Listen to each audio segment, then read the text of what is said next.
Quando a Igreja afastou o Espírito, capítulo 4. Em 1844, os adventistas mileritas falharam ao deixar de aceitar e de proclamar o sábado bíblico, a razão da terceira mensagem angélica. Mesmo assim, Deus guiou o remanescente desapontado a períodos adicionais de estudo intenso da Bíblia. Isso os ajudaria a perceber seus equívocos e a compreender mais plenamente sua missão. Embora contentes por investigar as profundezas do conhecimento doutrinário, os primeiros adventistas não conservaram os olhos fixos em Jesus com a mesma intensidade e concentração que caracterizou a experiência de 1843 e 1844. Sua experiência como a Igreja de Filadélfia, fiel, dedicada e voltada para a missão, tornara-se, na realidade, laodiceana.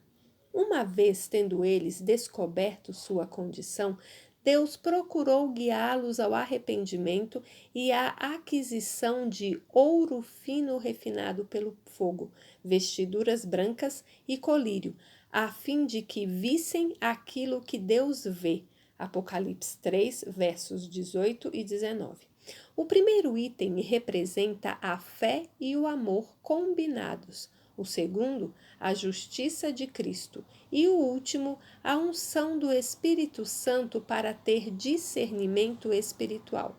Mais uma vez, eles falharam em obtê-los em sua plenitude, porque muitos perderam o efeito da mensagem, tendo desistido muito rapidamente da obra que Deus começara no coração deles. Não houve, assim, a proclamação da mensagem do terceiro anjo ao mundo, porque não havia profundo arrependimento na igreja.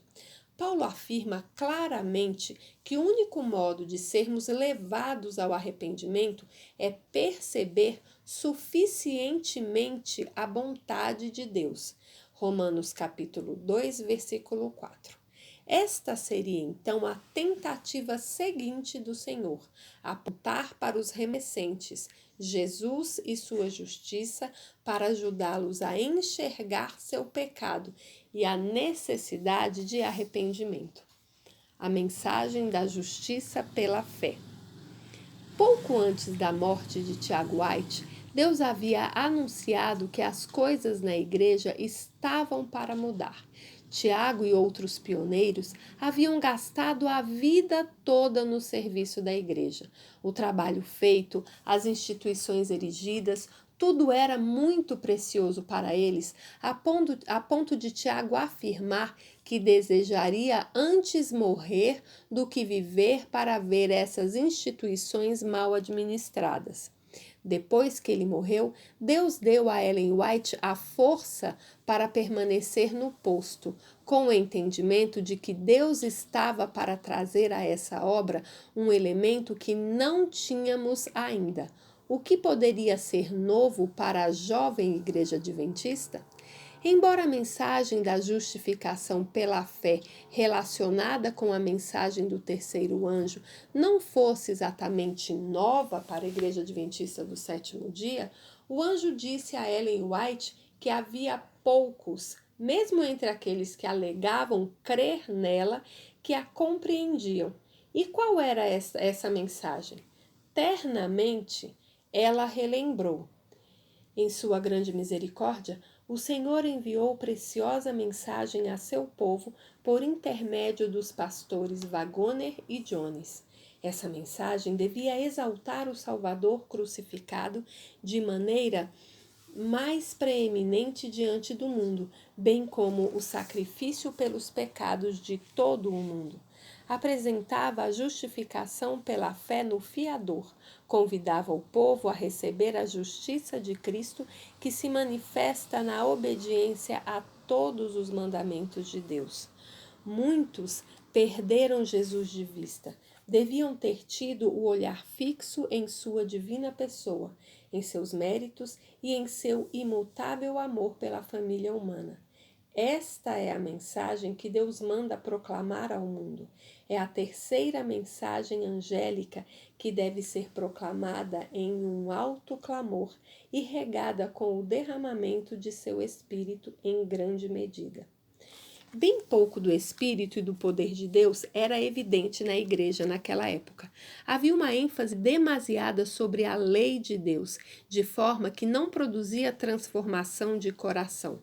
A mensagem do terceiro anjo devia ser dada não em voz baixa, mas em um alto clamor.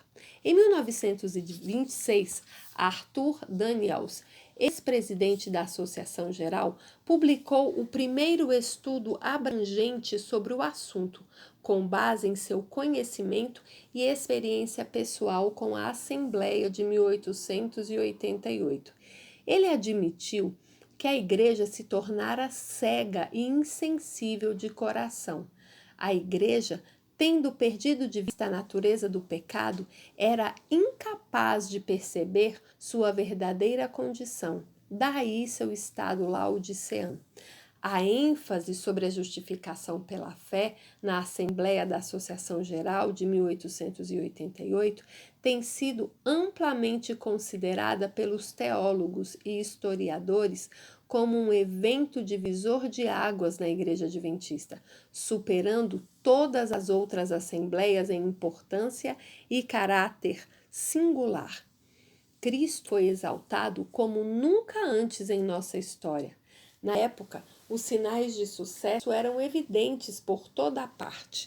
A igreja crescera 646% desde sua organização 25 anos antes, na última parte da década de 1870 e ao longo da década de 1880, houve um progresso sem precedentes na atividade missionária e no estabelecimento de instituições educacionais e de saúde. Os pastores se acostumaram a defender as doutrinas adventistas distintivas com uma habilidade tal que era difícil derrotar os adventistas em um debate. Os adventistas haviam se tornado doutrinadores. O resultado foi satisfação própria e levou a um espírito de triunfalismo seguido de mornidão. Essa foi a mensagem mais importante já dada à igreja remanescente. Os adventistas acreditavam nas verdades gêmeas da fé em Jesus e dos mandamentos de Deus. Apocalipse capítulo 14, verso 12. O problema era que isso se processava apenas intelectualmente. O impressionante amor de Cristo e sua obra em favor do pecador estavam longe da experiência pessoal dos crentes. Assim, a igreja ensinava uma verdade correta, enquanto seus membros tinham pouca experiência com o poder transformador. A igreja necessita dos mandamentos de Deus e da fé em Jesus, em sua própria estrutura. O anjo assiste, disse a Ellen White: muita luz está ainda por refúgio da lei de Deus, do Evangelho da Justiça. Esta mensagem, compreendida em seu verdadeiro caráter e proclamada no Espírito, iluminará a igreja com sua glória.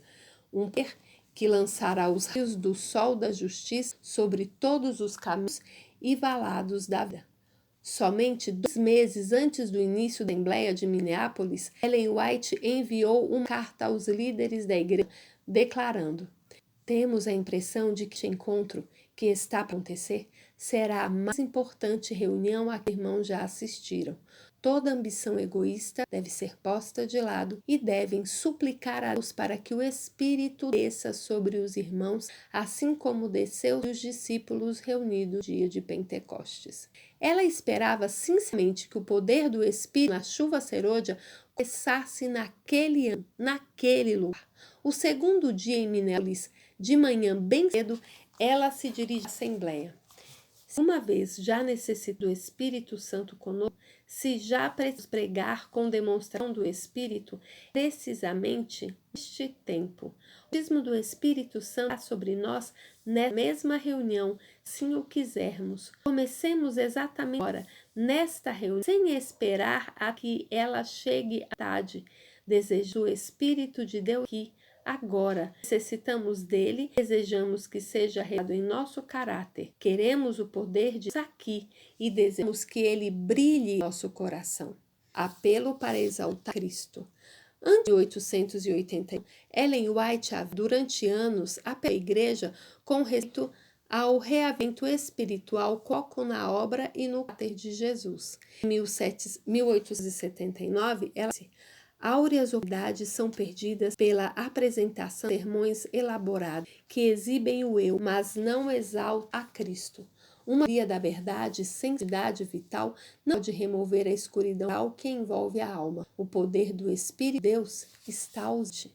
Em 1870, ela expressou o desejo de que os ministros morassem mais junto à cruz de Cristo, o coração entecido e subjugado pelo incomparável amor do Salvador, amor que inspirou sacrifício imenso.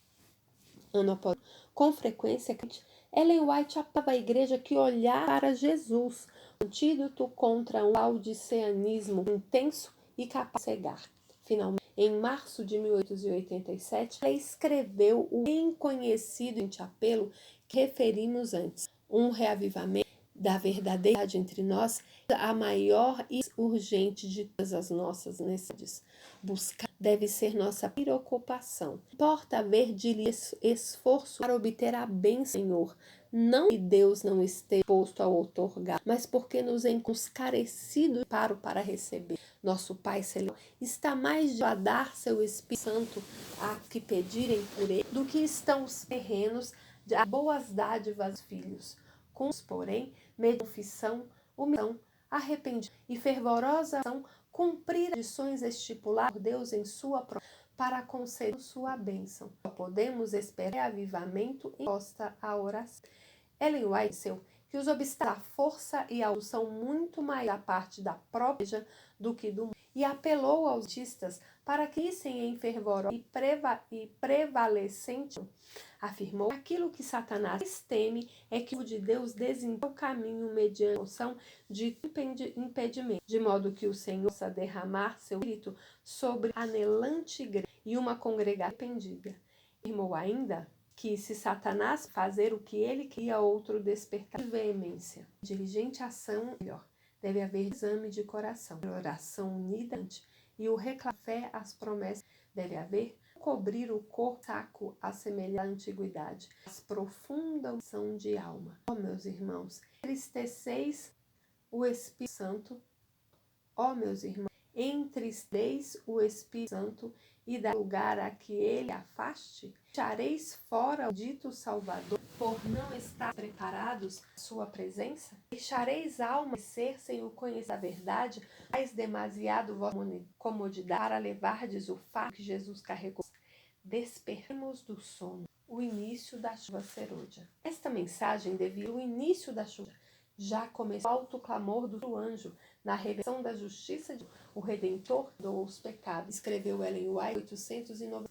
Acrescenta que este início da luz cuja glória toda seu anjo lhe havia dado esse fato 180 e ela ouviu em uma de mensagens participantes da Assembleia de 1808. Luz está ainda a fugir da lei do Evangelho. Esta mensagem, compreendida em caráter e proclama Espírito, para a terra sua glória. Embora 1088 fosse uma chuva serôdia, o auge estava por vir. A obra da mensagem do terceiro ano será acompanhada por poder que lançará do sol da justiça sobre os caminhos da vida. Decisões serão tomadas ao lado de Deus como governante. A lei será considerada regra de seu governo. Decidir a fazer um novo na igreja. Durante séculos, ele atuava no processo de restauradades bíblicas negligenciadas e de vista que o último dos alunos morrera. Enfim, ele deu ao remanescente a Bíblia. Apocalipse 10. Grupo de pessoas para o claro propósito de preparar o mundo para a segunda de Cristo. A dias do sábado, a mortalidade da a maneira da vista, o ministério e o investigativo, a idade dos mandamentos e o cuidado, o templo do corpo, então restaurados para que do agonizante desse a obra o caráter de Deus. No entanto, do remanescente, após o do exílio, os cientistas do século estavam perdendo de vista o céu. Eles estavam vendo Jesus de vista. Como os judeus haviam de vista Os judeus sentiam orgulho da sua ação da lei de Deus e de sua denação absoluta, de não mais dados às divindades pagãs. Semelhantemente, os adventistas são repletos da mas com do coração, isso ao afastando do espírito. Os meios que Deus usou em 1988 despertar realmente pela ação de Jesus são rejeitados de parte dos outros. Alguns temiam a ênfase sobre a significado menosprezo dos distintivos que os identificam como um profético. Seres mais antigos ficaram na defensiva com a posição de que há uma nova, lembrando a alegria em Cristo que experimentou durante os anos que foram 1804. Mais tarde, haviam a ênfase de justificação como mais que um exemplo do ensino. Essa mensagem é muito mais do que teio no protestante. As palavras de um editor da Review, Kenneth Wood, a mensagem de 1988 era e inclui muito mais do evangelho da justificação pela fé. Tinha ênfase escatológica, destinava-se ao povo à transladação, na ocasião da ceia de Cristo, atenção para o céu celestial, enfatizava a humanidade de Cristo e declarava não só nosso Salvador, mas como nosso exemplo, ao ver a vida e nos mostra como viver um tipo de a aplicações maiores alguém poderia imaginar. A mensagem de Cristo, a nossa mensagem do terceiro, a qual se alta voz atribuiria o do Espírito na chuva será. Uma reação crença frente à mensagem ansiou o de Deus da igreja naquele. Satanás adorava isso, o que se o recebesse amém do imedom de Deus, sabendo de Deus em amor, está despedaçando o seu poder. Em 1890, com respeito à reação, a gente apresentou a avaliação arrepiar. Deus deseja um membro da sua compra grande bonito filho em dar a vida à ação do mundo, a indisposer a opiniosas, ou melhor, posição de opiniões partidas, esta estava a grande posição dada em Mineral contra o Senhor por mãos, vagones. Pela oposição, nas teve afastar em grande o poder do Espírito Deus anelar comunicar. O inimigo impediu a eficiência poderiam enlevar a verdade como os apóstolos proclamaram o dia de Pentecostes. A luz ilumina a terra com a sofrência de nós próprios e tem sido medida para a do mundo. Declaração atordadores. Ciência contra mim resultou no ato do poder do designar o evangelho. Ellen White deixada cá alguns aça sem consciência e Deus pedido. Trabalho havia príncipe coração do de Deus, fim de vera do amor e aí em tudo cuidado. Em 1802 dirigiu a missão em terras dizendo para ser frente do céu e de nós nos no caminho. Anos mais tarde, lamentou que Horácio derramou o Espírito Santo com privilégio naquele em mim escreveu. Resta dizer o que aconteceu, mostra que Deus vai fazer e no mundo para refletir o estudo. O que deu como igreja a de Tiago? Por que agem ser tão nova? 2. Que razão a herdeira gesta? Nós na igreja em relação a isso. Então, o que você significa? Ex-Cristo. 4. Conhecida declaração de 1807, um reavivamento verdadeira como a maior importante de todas as necessidades, reflecada com o que é necessário isso acontecer na igreja. O que significa entrar ação, ver-se e fervorosamente. 6. Que os líderes acham que era aquilo que a necessidade. 7. Porque o santo foi afastado da Assembleia em 1808. 8. Queria ter a cara toda deitado da geração pela em 1508.